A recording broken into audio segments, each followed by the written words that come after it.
have a story for me? I do. If you're not too distracted by trying to get your eyebrows even. They will not do the same thing. I don't know why they hate me so much, but this one always wants to be like, hello. Hello Let me tell you a story. It's very annoying. Welcome It's to very Eyebrow annoying. Stories with Katrina Walls. There's no stopping it. Mm, Thank you for getting me some water, by the way. of course. Of course. Okay. I had a super hard time focusing while I was writing this.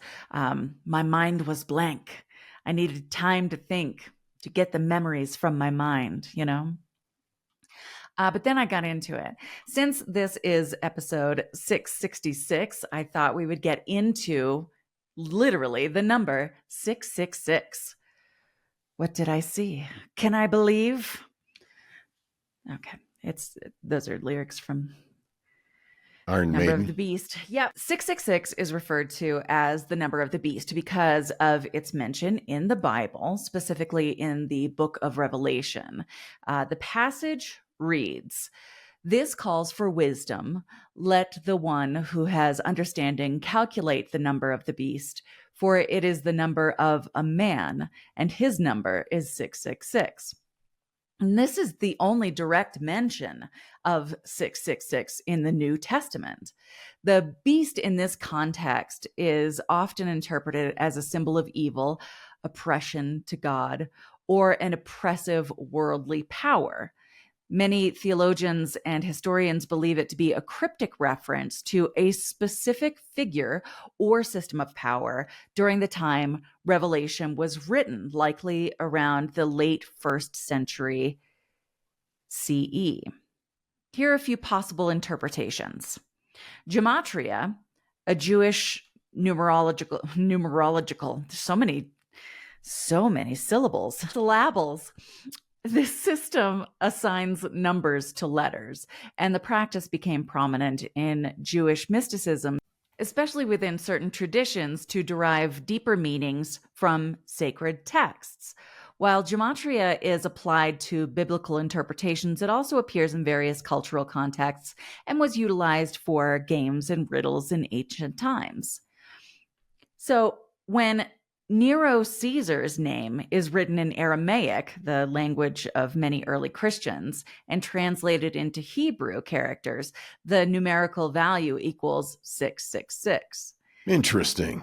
Nero was infamous for persecuting Christians, making them the other in this situation, and making him a fitting beast in the eyes of early believers. Some versions of Revelation also record the number as 616, which is believed to be an alternate spelling of Nero's name in Latin. And that suggests that the number was directly tied to him, who was seen as a brutal persecutor. The book of Revelation, where 666 is mentioned, was likely written during the reign of Roman Emperor Domitian, though some scholars argue that it may have been written earlier during Nero's reign. Early Christians faced intense persecution, as we discussed, and the text of Revelation is written in highly symbolic language to offer encouragement to Christians while veiling its true meaning from Roman authorities. Now, 666 is also considered potentially just symbolism of imperfection. So the number 7 often represents perfection or divinity in biblical symbolism. Yeah, it's all through the Bible. The number 7 represents completion, like right, God the 7 created days of creation. Right, exactly. 12 plays a big part too. Interesting. As does 40. All right, Noah. jars of clay. That's right, 40 days, 40 nights. I think also, was it 40 days that Jesus went into the wilderness? There's a lot of numerical similarities in the stories. Some Christians believe that 777 represents the threefold of perfection, the Trinity. So 666 would be falling short of 777. Gotcha. Like a representation of imperfection, sin, or humanity's rebellion against God. The repetition could also mimic, as I said, the Holy Trinity, suggesting that 666 is a counterfeit or a mockery of divine perfection.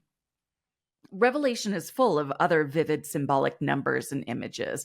As you mentioned, 12 often symbolizes God's people. There are 12 apostles, there are 12 tribes of Israel. Also, the number 144,000, Right. it represents a symbolic perfect group of God's people. It's not a literal number. It just means this is a perfect group, which is really interesting. And so it seems to me, as someone who doesn't know anything about the Bible, very random. That's the number of people that will be raptured, according to the Bible, 144,000. But is that literal, or is that the perfect group? Well, you see, that's the thing, right? Right. Do you interpret it literally or the thing. figuratively? That is the thing. That is the thing. So the number 666 has since become associated with evil, the Antichrist, and apocalyptic imagery in popular culture, though the historical and theological roots are deeply symbolic and nuanced. It's taken on kind of its own life in popular culture. Like, as I mentioned, the Antichrist, the figure of ultimate evil prophesized to appear before the apocalypse. But the Bible doesn't explicitly link 666 with the Antichrist ever. Revelation 13 describes how the beast will enforce a mark, the mark of the beast, that people must have to buy or sell. And some see this as a warning about oppressive political systems or even modern technologies like digital currency. Right, chipping. And I remember there being discussions about this when they first introduced the barcode. Yes, that's my next point. Some conspiracy theorists claim that barcodes contain hidden 666s representing the mark of the beast. They argue that the two thin lines at the start, middle, and end of the barcodes resemble the number 6, implying a sinister plot to control commerce. But haven't we kind of moved on to QR codes now, though? No, I mean, in most grocery stores and such, we still use the barcode. There's also a theory that suggests that the Hebrew equivalent of the letter Vav, WWW, corresponds numerically to 6. And this has led to some to speculate that the World Wide Web is, an internet, a tool of the Antichrist, basically. Well, it says that in the end times, people will worship the image of the beast. And that ties in with the whole 666 being WWW. And some speculated that Reagan that's the theory. Was the Antichrist. Oh, yeah. No, I remember. Do you? Let me see. Saddam Hussein, Khomeini, back in the early Iranian revolutionary days. It's always somebody. Oh, yeah. Obama for a while. That was really popular. Sure. But Reagan was speculated to be the Antichrist because his full name, Ronald Wilson Reagan, contained 6 letters in each name. And that's all it takes, I guess. I guess. That's it. Interestingly, though, during his second term, Reagan's friends bought him a home at 666 St. Cloud Road in Bel Air. That's a neighborhood of LA. And the official address was actually changed to 668 St. Cloud Road before the Reagans would move in. Interesting. Well, I know Nancy Reagan was really into numerology and astrology and consulted with psychics and stuff. So a lot. That tracks. Yep. The M of the Monster Energy drink has been interpreted to be, by some, 3 instances of the Hebrew letter Vav, once again 6, suggesting that the drink's branding secretly incorporates 666, and their slogan, "Unleash the Beast," only fuels those theories. Yeah. And doesn't it contain taurine? And that's got to be a satanic ritual, drinking bull bile. Just saying. I don't know. Like most artificial vanilla flavorings used to contain the beaver anal expressions. So Yeah. I don't think that's Who directly discovered related to Satan, but I don't think it's great. who discovered that beaver anal secretion tasted like vanilla extract, and Don't know. we should use this. I Was don't it like it. discovered by accident? Just a wild fraternity weekend? No, I don't know. Yeah. I don't know. I don't want to talk about it anymore. Okay. Some conspiracy theorists noted that the Apple I computer, when it was first released, was priced at $666.66 when it debuted in 1976. And this has been linked to, once again, claims of occult influence or a connection to the number of the beast. But it turns out that Steve Wozniak just really liked number repetition, and I get it. Yeah. I get it. I know you do. Whenever you pump gas, it has to be in palindromes. Also, with the Apple computer, Eve tempted Adam with an apple. Right. And that led to the downfall of humanity. Thanks, women. It's all women's fault. I mean, we could get into some stuff if we want to talk about it. There's also, astrological theorists who have linked 666 to specific planetary alignments. And I did hear that this year there is going to be an alignment of 6 planets. It's, I think, later this week, maybe. It's definitely happening this month. I don't think that we can see it from where we're located, but that's kind of interesting. I like that is idea interesting. very much. Yeah. But then we get down to the most basic of things, and some interpret the fact that carbon, the basis of life, has 6 protons, 6 neutrons, and 6 electrons as evidence that humanity itself is tied to the number of the beast. Well, that I buy. Because they call Satan the Great Destroyer, right? Mm-hmm. Yeah. Who's destroyed, or what has destroyed more things on this planet? That would be goats, carbon-based life form. Definitely and ghosts. No, goats. No, ghosts. Goats are ghosts. Bah or boo. All right. Anyway, the mysterious nature of 666 has fueled countless conspiracy theories, from claims about, as I mentioned, barcodes to credit cards being the mark of the beast. Theories about global powers plotting an apocalyptic future. While these are pretty woo-woo, they show how symbolism resonates so deeply with fears about control and evil, and people really do look for patterns in any place that they can. And again, sometimes an other makes people feel safer. And in this case, you can retroactively find anything anywhere. So I don't know. We have a dear friend who, in the early stages of the internet, believed everything that was on the internet, and he would not deviate from that belief. But what he would do is he would type in something and then the word scam next to it. And, some Reddit thread would come up, and then he would argue for the rest of his life that this was a particular scam. Yeah. And it was something simple like how you clean your ears. Yeah, I remember that conversation very specifically. You too. Man, you got into it.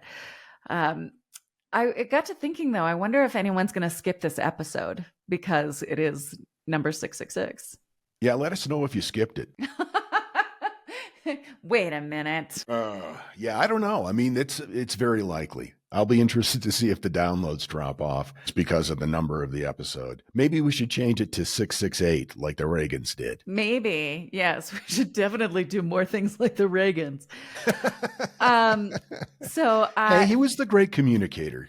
I got my information from NPR, from How Stuff Works, from Wikipedia, inshorts.com. I had to kind of peer around my phone because my notes are behind it. Right. And of course, the lyrics of Iron Maiden. I haven't been listening to a lot of Iron Maiden this week. I read a book a million years ago. Braggart. When I was about, I don't know, I must have been early 20s. It's a well-known book. It's called The Late Great Planet Earth by Hal Lindsey. And it really dives into this topic about how biblical scripture can be interpreted and deciphered to predict the end of the world. And at that point, I think the book came out mid to late 70s. I read it early 80s. And he was saying the 1980s, that was it. There was going to be nothing after that.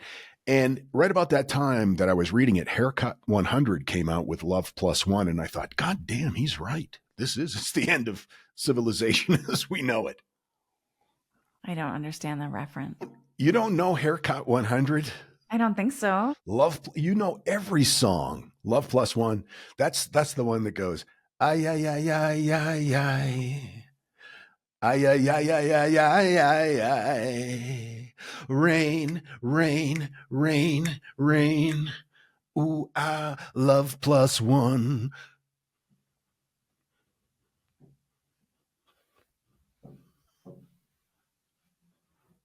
I'm so disappointed in you. No, I recognize that. But that was really enjoyable. Thank you. Yeah, that was only for the YouTube viewers. I like that a lot. Yeah.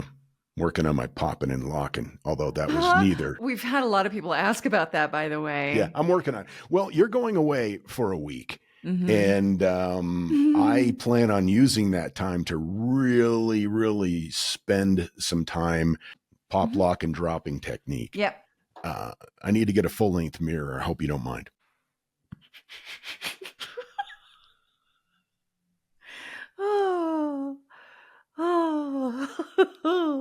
You okay? Yeah. My face is really warm. Yeah, of course you're watching me dance. Yeah. Get you going every time.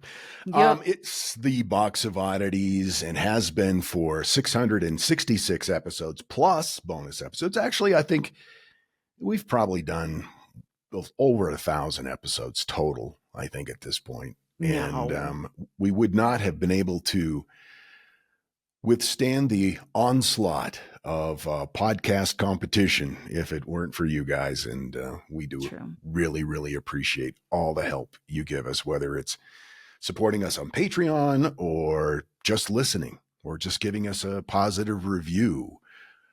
You can find ways to do those things on our website. You can sign up for the newsletter, which is free. And also, I'm thinking about adding a couple of new categories to the website, and we'll talk about that later. Oh, okay. Okay. That was an incredible tease. Oh, thanks. Thanks. I'm all about the tease and the preamble. Right. Anyway, we'll see you guys next time. Until then, keep flying that freak flag. And fly it proudly, you beautiful freak.